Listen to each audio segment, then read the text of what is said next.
joined today from the Better Business Bureau here in Wisconsin. That's our friend Tiffany Schultz. Tiffany, welcome back to the show. How are you doing? I'm great. Thanks for having me today. Thanks for coming back. Today we're going to be talking about solar panel scams. I've seen a lot of these scams popping up recently, and they've even tied local energy companies to it. So you're like, oh, my local energy company is going to give me free panels? Yeah, that sounds really too good to be true. So you're here to tell us that, yeah, if it sounds fishy, it's probably fishy, right?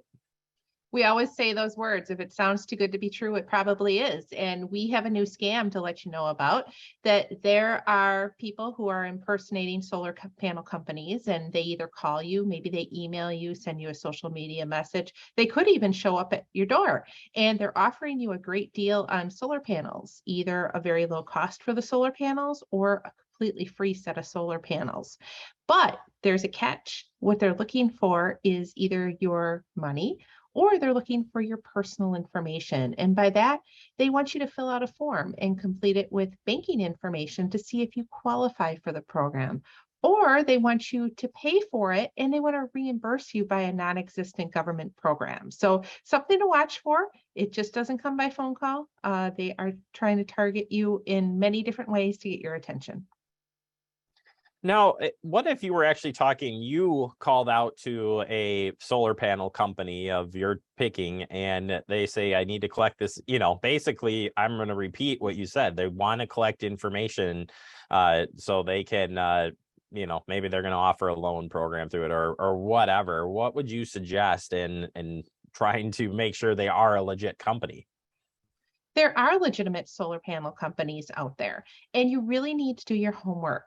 Check with your friends, families, neighbors, especially those who recently have solar panels put on their home. If you're interested in something like that, reach out to the solar companies that have been recommended to you. But first, do your research. Check BBB.org. You can do an internet search and search the company name, follow it by scam, complaint, and review.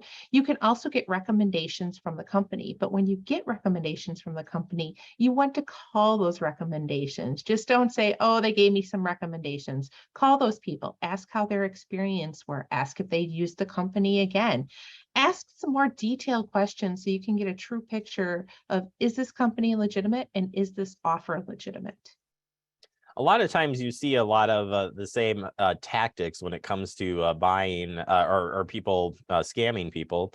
But you've got some tips here, and it starts with don't give in to those sales tactics. There's a bunch of sales tactics that they use to prey on these victims. What would those be?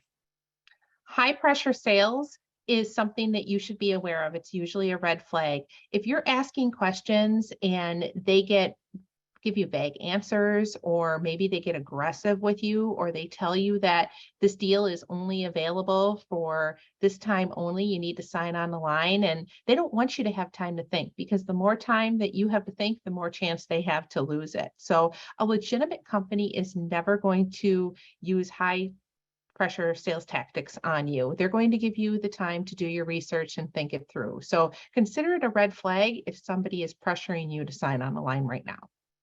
And checking in with bids is something we've talked about in recent discussions, but it's so important, especially in homeowners' work, whatever it may be, solar panels, carpet, you name it, to get 3 bids. Why is that important? And why not always choosing the least expensive one, too, might not be a good idea?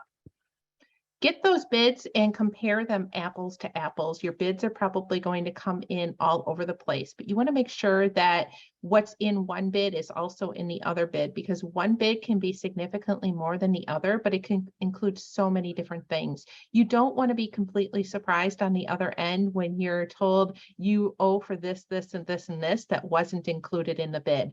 Your lowest bid is not necessarily always your best bid. So you really want to look at those bids. You want to ask questions, and you want to make the best decision for you with the information that you have in front of you and what you can gather.